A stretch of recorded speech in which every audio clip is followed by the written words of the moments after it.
everybody. Thank you so much for being here today. I hope everyone's having a happy Friday so far. So our multi-tiered system of support leadership team is meeting today to review our universal screening data.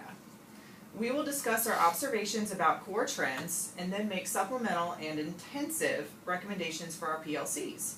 Then they can begin planning intervention logistics using the standard treatment protocol. So team, how about we begin by looking at our MAP data and start looking at some trends. Let's start with first grade and let's see what the data is telling us. Okay, well, I went ahead and completed a gap analysis. So it looks like we have 47 out of 117 kids who are not meeting grade level expectations. I'm just curious, what do you mean not meeting grade level expectations? Great question. I mean, there are 47 kids, or 35% of our first graders, who are not performing above the 25th percentile on MAP, our universal screener. And since a healthy core generally looks like 80% are meeting criteria, the data seems to tell us that we have a core issue that we need to address. That's correct. We do have a core issue in literacy. We've taken steps to address this in our school improvement plan and will continue to document our strategies in our 90-day plans. Didn't we document Tier 1 plans and EG plan last year? Yes, and thank goodness that is gone. But now we'll document in our 90-day plans. Since MTSS is a total school improvement framework, we want to be sure that all of our efforts are interwoven and aligned from our leadership. Everyone here is a huge driver in that work. Well, I see that many students are not meeting expectations, are ELL learners, and we also need to be sure to include the ELL strategies in our efforts to strengthen the core. Some important strategies would be scaffold support in academic conversations and in writing. Yeah, those strategies that you coach teachers on during PLCs are awesome and definitely support all learners. We're also going to make sure that all K-1 teachers attend reading research to classroom practice, right? Right. Okay. So I will also be training and modeling phonemic awareness lessons to be used daily in core to build teachers' capacity in that area, and that was kind of connected to our school improvement plan, our 90-day plan. And that's really something that our data has shown in the past that we have a need for. You guys are awesome. Thanks.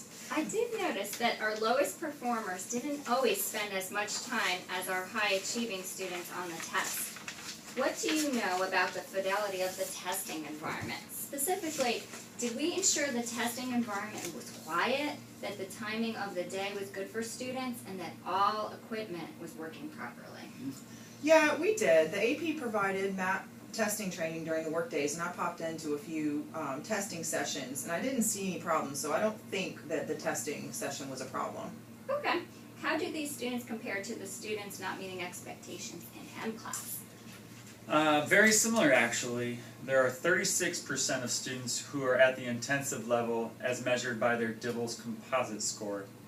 I know you were going to ask about testing conditions, so I'll just say that I gave a refresher to returning teachers and a longer training session to all new staff so that they could implement the assessment as close to as they're supposed to. So we know we have some core concerns and are taking steps to address those. What should we do about our lowest performers who might need more support than just strategies that we're using in strengthening core? Great question. Most students not meeting expectations will need a supplemental group plan. There may be some students who need an intensive plan if they are significantly below grade level. So I found this data decision rule chart. What guidance does the district MTSS team or DPI tell us about how to group students? DPI has specific areas of need within literacy, and we should group kids in these specific areas. Once they are grouped, then we will look at the standard treatment protocol and pick a corresponding intervention to meet the needs of the groups of students. So when we put kids in a group intervention, that is Tier 2 intervention? Yes, it is. We are trying to be more efficient with our time, and we now grouping kids according to their common needs, which is called standard treatment protocol approach.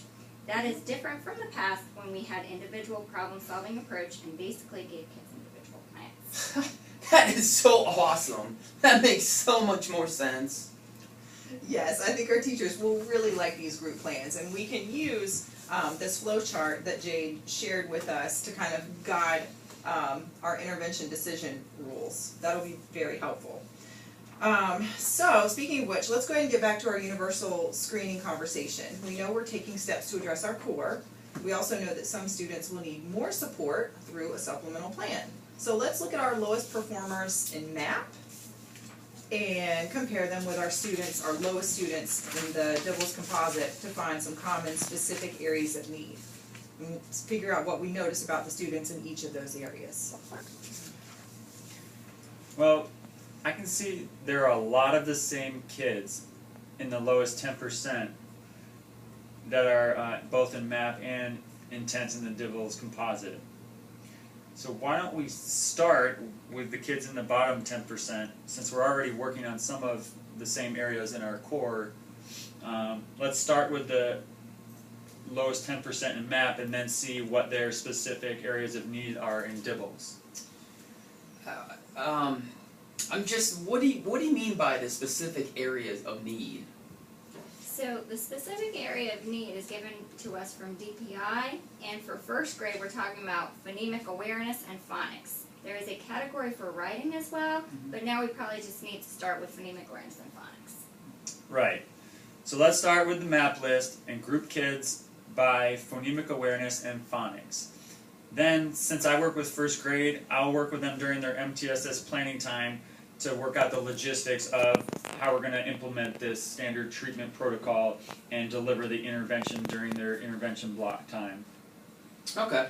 I know I've worked a lot with Miss Smith, and she is awesome at phonemic awareness lessons. She might be a good person to deliver the phonemic awareness intervention for those kids across the grade level.